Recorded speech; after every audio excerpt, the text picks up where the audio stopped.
প্রাথমিক শিক্ষায় শিক্ষার্থী ভর্তিতে পৃথিবীর উন্নয়নশীল দেশগুলোর সামনে যে টার্গেট তার কাছাকাছি এখন বাংলাদেশ।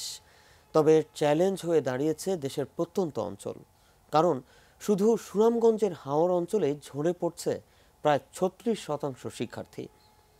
হাওর অঞ্চলের প্রাথমিক শিক্ষা নিয়ে মেজবাউদ্দিনের ক্যামেরায় মহসিন কবিরের ৩ পর্বের রিপোর্টের শেষ পর্ব। ৫৬,০০০ বর্গমাইলের ছোট্ট দেশে ১ লাখেরও বেশি প্রাথমিক বিদ্যালয়ে শিক্ষার্থীর সংখ্যা প্রায় ২ কোটি। প্রাথমিক বিদ্যালয়ে ভর্তি, ঝরে পড়া রোধ এবং ক্লাসে উপস্থিতি সব সূচকেই এগিয়েছে বাংলাদেশ। ২০১০ সালে ভর্তির হার যেখানে ছিল ৯৪.৮%, সেখানে তা উন্নীত হয়েছে ৯৭.৭-এ। অর্থাৎ গড়ে মাত্র ২.৩% শিশু এখন বিদ্যালয়ের বাইরে থাকছে। ঝরে পড়ার হার ২০১০-এ যেখানে ছিল ৪০%, বর্তমানে তা ২০.৯%।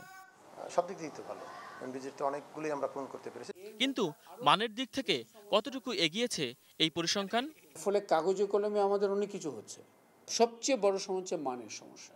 প্রাথমিক শিক্ষায় এত সব সফলতা সহস্রাব্দ উন্নয়ন লক্ষ্যমাত্রা অর্জনের পথকে সহজ করছে। তবে সামগ্রিক এই অর্জনকে ম্লান করছে দেশের পিছিয়ে পড়া হাওর অঞ্চলের প্রাথমিক শিক্ষাসূচক। সারা দেশে যেখানে ২০%-এর কিছু বেশি শিক্ষার্থী ঝরে পড়ছে, সেখানে শুধুমাত্র সুনামগঞ্জেই তা ৩৬%। ভর্তিতে জাতীয় সূচকের কাছাকাছি থাকলেও শ্রেণীকক্ষে উপস্থিতি অর্ধেক। ঝরে পড়ার হার তো বেশি, এটা তো বললাম যে আসলে অভাব অনটনের, কিন্তু পয়সা না থাকলে ছেলে মেয়ের লেখাপড়া করানো কষ্টকর।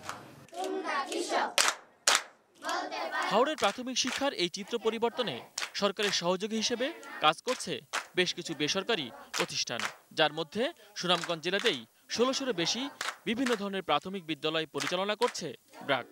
তো এইসব জনপথে যাতে সংশ্লিষ্ট সকলকে প্রাথমিক শিক্ষার কার্যক্রমের সাথে সম্পৃক্ত করা যায়, এবং এই উদ্দেশ্যটা নিয়েই কিন্তু আমরা এই শিক্ষা কার্যক্রমটা পরিচালনা করছি।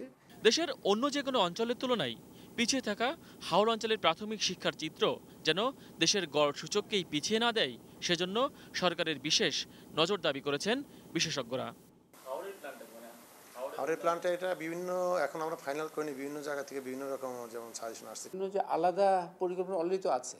হাওর ডেভেলপমেন্ট বোর্ড বলে একটা আমলাতান্ত্রিক প্রতিষ্ঠান আছে, সেটা মূলত ওই যে কাগজে কলমে অস্তিত্ব আছে, এদের কোনোদিন কোনো বৈঠক করেছে এটার আমরা দেখি না।